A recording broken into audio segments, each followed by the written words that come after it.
A big abortion case that is going to be announced in the Supreme Court coming up in just a couple months here, I believe. It's Dobbs v. Women's Jackson Health. It's the biggest Roe v. Wade abortion-related case in a long time here. So very predictably, the left has come out to attack Brett Kavanaugh, who could potentially be a deciding vote. This has to deal with abortion in Mississippi, which bans it after 15 weeks. We'll talk more greater detail as we get closer. But let's talk about their attack on Brett Kavanaugh. Mike Davis is here from the Article 3 Project, used to work for Supreme Court Justice Kavanaugh. Mr. Davis, how are you, sir? I'm doing well. How are you doing? Good to talk to you again. What are they doing? How are they attacking him? Well, it's what the left does. They try to cow these justices when they're getting ready to decide big important cases like this Mississippi abortion case, and they're trying to intimidate justices. And I think the justices shouldn't go along with this. This is insane. You had Senator Sheldon Whitehouse, who is recycling garbage, smears and lies from 3 years ago during the confirmation hearing. This time he's saying that the FBI tip line was not thoroughly investigated. And my response is, as one of the staff leads on the Senate Judiciary Committee for the Kavanaugh confirmation, was the FBI turned over all 4,500 tips to the United States Senate, and all 100 senators had full access to these tips, along with 6 staffers on then Chairman Chuck Grassley's staff and 4 staffers on then Ranking Member Dianne Feinstein's staff. The staff read every single one of these 4,500 tips, and it was just nonsense. It was just every whack job in the world writing into the FBI. Wow. So now they're saying that we didn't, really what they're saying is we didn't do a good enough job investigating these tips. So let's unearth all of them all over again to smear him another time. Is that the deal?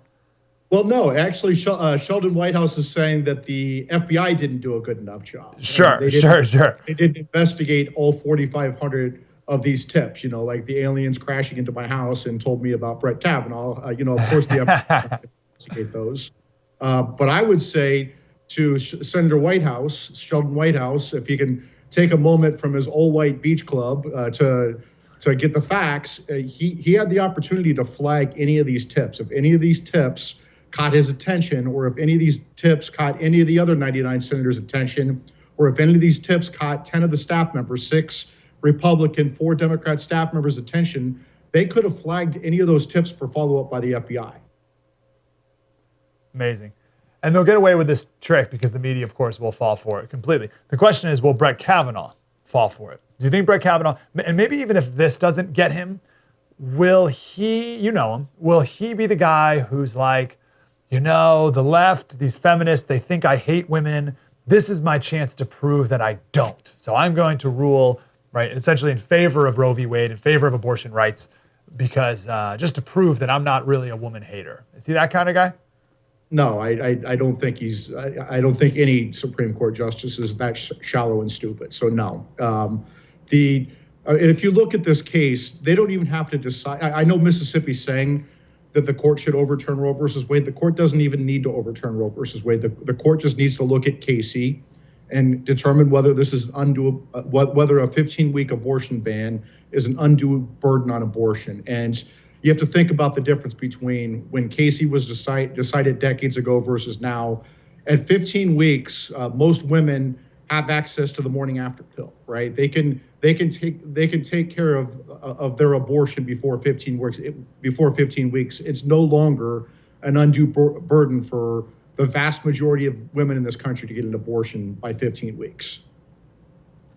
Will the court, do you think, take that narrow, right? Just rule on this one thing, or are they going to take a bigger jab at Roe v. Wade?